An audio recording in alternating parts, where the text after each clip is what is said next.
Reconnecting, a self-coaching solution to revive your love life, by Joseph J. Luciani, Ph.D., narrated by the author.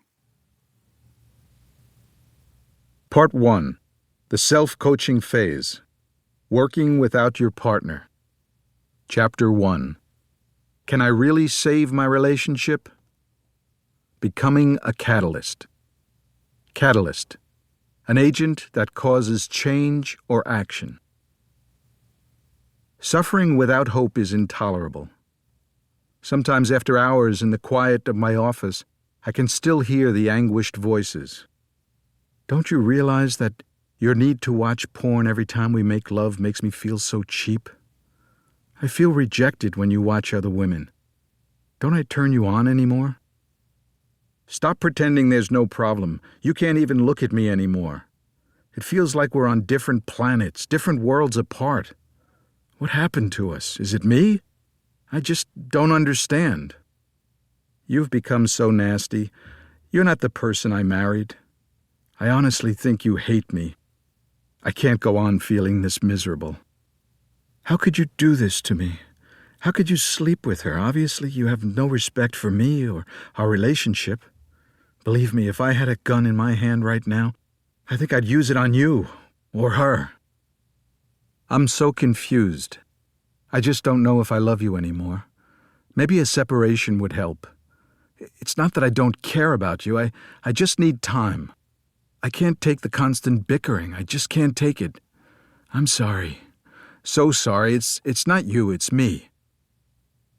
All of these statements came from couples I've counseled. And as you might suspect, they represent a small fraction of the different notes that make up the sad song of relationship chaos. Since you're listening to this book, you too are probably suffering and looking for relief.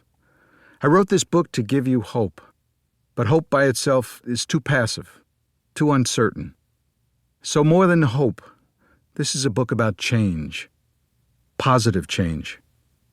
If you've ever felt like any of the patients quoted above, or whatever concerns you may have about your relationship, however confused, bogged down, or distraught you may feel at this moment, I want you to know that there's a realistic solution, a catalytic self-coaching solution. It doesn't require anything more than an open mind and a willingness to explore the riddle that your relationship has become.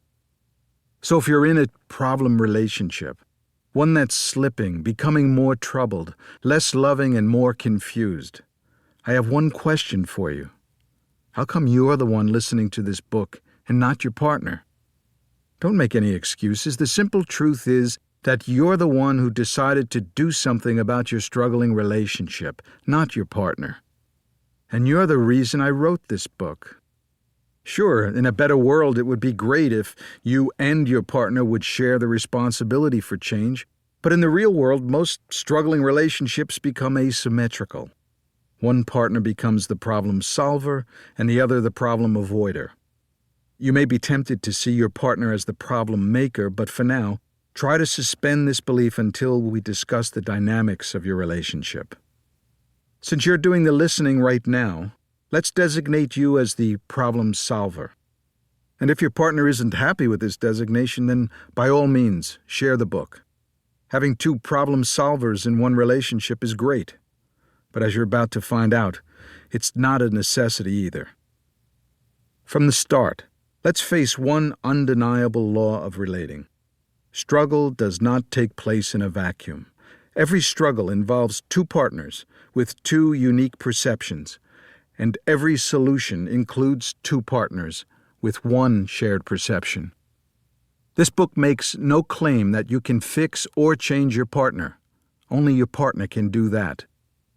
What I can promise is that you can become a catalyst for getting your less-than-cooperative partner to join you in a meaningful healing process, even if you have to start this process alone. As I mentioned earlier, if you're listening to this book, chances are you've voluntarily assigned yourself the role of problem solver. If you're willing to accept this as a necessary, albeit temporary burden, then this book can help. But don't look at this undertaking as a burden. Instead, try to see it as an attempt to protect your